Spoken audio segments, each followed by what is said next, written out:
लड़की को मेहमानों के साथ समय बिताने के बाद प्रेगनेंसी टेस्ट मिला, लेकिन उसे इसका उपयोग नहीं आता था। लड़की को फिर भी समझ नहीं आया, वह थकी हुई थी, लेकिन सीनियर ने जवाब नहीं दिया। अन्ना ने उसे बताया कि इसे कैसे इस्तेमाल करना है। वह आभारी थी, लेकिन जब अन्ना ने जांच की, उसे पता चला कि वह गर्भवती है। फिर एक गार्ड आया और उसे ले गया। वे लड़कियां थीं जिन्हें अपराधियों ने बंधक बनाया था। उन्हें गोदाम में रखा गया और यौन सेवाएं देने के लिए मजबूर किया गया। गर्भवती होने पर संगठन को और पैसे मिलते हैं। 15 साल की यह लड़की, जो अमेरिका में एक कोरियाई लड़की थी, अपनी मां की सलाह नहीं मानकर पड़ोसी की एक खराब लड़की एंजी के साथ बार में खेलने गई। दोनों बार में पहुंची। लड़की ने बार में एक फायर फाइटर को देखा। उसने उसे आकर्षित किया। फिर दोनों ने बियर पीने का आमंत्रण लिया। एंजी ने लड़की को दिखाने का सोचा। लड़की ने हैंडसम लड़के को धन्यवाद कहा। दोनों ने एक दूसरे से अच्छी तरह बात की। लड़का बहुत आकर्षक था। एक दमकल कर्मी हमेशा लोकप्रिय होता है। शुआन जाई ने सतर्कता नहीं दिखाई। जब उसे घर छोड़ने के लिए गाड़ी चलाने का प्रस्ताव दिया गया तो उसने मना नहीं किया। फिर वह पार्किंग में रुक गया और शुआन जाई की तारीफ करने लगा। उसने कहा कि वह मासूम है। ये सुनकर उसने शर्माई और चुंबन के लिए तत्पर हो गई। जैसे ही वह गया, शुआन जाई ने देखा कि बैज नकली था। इसका मतलब है कि वह असली नहीं था। उसने गाड़ी से उतरने की कोशिश की, लेकिन आदमी ने उसे पकड़ लिया और बेहोश कर दिया। फिर शुआन जाई को एक अज्ञात स्थान पर ले जाया गया, जहां उसे एक ऑपरेशन टेबल पर बंधा हुआ पाया। एक महिला डॉक्टर उसके पास आई। उसने मदद मांगी। उसने कहा कि वह फोन करना चाहता है, लेकिन महिला डॉक्टर ने उसे नजरअंदाज किया और उसे एक इंजेक्शन दिया। शुआन जाई बेहोश हो गया और देखभाल करने वालों ने उसे ठंडे पानी से धोया। एक नेता ने शुआन जाई को बताया कि उनका काम आसान है, बस अपने शरीर का उपयोग करके पैसे कमाना है। भागने की कोशिश करना लगभग असंभव है, मार डालना। उन्होंने मारा। अगर वह 50 मील दूर भाग जाए तो भी कोई नहीं है। वे उसे ट्रैकर से ट्रैक कर सकते हैं। उन्हें रोज स्नान करना और स्वास्थ्य जांच करानी होती है।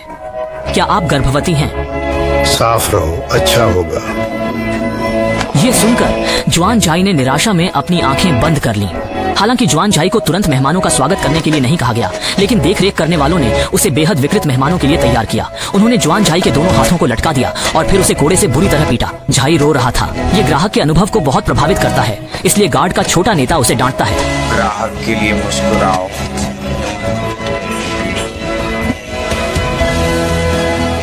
बाहर आओ। वह भागना चाहता है। छोटे नेता ने उसे पकड़ लिया और शुआन जाई को बर्फ में फेंक दिया। 1 साल बीत गया, लेकिन उसकी भागने की इच्छा खत्म नहीं हुई। उस दिन गार्ड ने लड़कियों को बार में लाया। एक बूढ़ा आदमी जल्दी ही प्रभावित हुआ और शुआन जाई ने भुगतान किया। घुमावदार को एक कमरे में ले जाया गया। अब वह मदद नहीं मांग रहा था। पहले एक लड़की का बुरा हाल हुआ था। वह अपने शब्दों को दोहरा रहा था। मुझे उसकी याद है। नाम क्या? ओह, मेरा नाम बिल है। तुम्हारी आंखें सुंदर हैं बिल। तुम हैंडसम सबको हो। यही कहते हो? नहीं, मुझे तुम पसंद हो बिल। तुम कहाँ से हो? मैं चीन से हूँ। चीन। गिरफ्तारी के समय घुमावदार को पीछे की सीट में बंद कर दिया गया। उसने कसम खाई कि वह अपनी जिंदगी ऐसे नहीं गुजारेगा। लड़की ने चुपचाप अपने जूते की एड़ी तोड़ी और दर्द सहते हुए उसे अपने शरीर में डाल दिया। हथियार प्राप्त करना। वह उन पुरुषों से निपटना नहीं चाहती थी। उसका लक्ष्य एक लड़की थी जिसका कोड नाम नाइटिंगेल था। हालांकि नाइटिंगेल भी इस अपराध संगठन के कैद में थी। घुमावदार को कैद के पहले दिन उसके हॉस्टल की अन्ना ने उसे नाइटिंगेल के बारे में बताया। क्योंकि वह निगरानी करने वाले छोटे प्रमुख के साथ अच्छे संबंध में थी, इसलिए छोटे प्रमुख ने उसे सभी लड़कियों की निगरानी करने के लिए भेजा, यहाँ तक कि वह क्या पहनती है। वे साधारण लड़कियों से बहुत बेहतर हैं। यिन को खत्म करने के लिए शुआन जी आधी रात को चुपचाप उठती है। वह यिन को घूरती है और जूते से उस पर अचानक हमला करती है। जल्द ही पहरेदारों ने उन्हें अलग कर दिया। छोटे नेता ने शुआन जी को दंडित करने का फैसला किया, लेकिन शुआन जी इसके लिए तैयार थी। उसने कहा कि कई ग्राहक छोटे नेता का मजाक उड़ाते हैं। छोटे नेता की नशे की आदत के कारण वह अक्सर भ्रमित रहता है। ग्राहक जानबूझकर कम पैसे देते हैं। शुआन जी ने कहा कि उसने 9 साल की उम्र से दुकान संभाली है। वह खातों में मदद कर सकती है, जिससे छोटे नेता को पुरस्कार मिलेगा। छोटे नेता ने शुरुआत में इसे नहीं माना, लेकिन अगले दिन शुआन जी ने बताया कि कुछ लड़के कम पैसे देना चाहते हैं। छोटे नेता गुस्से में आकर धमकी देता है। 300।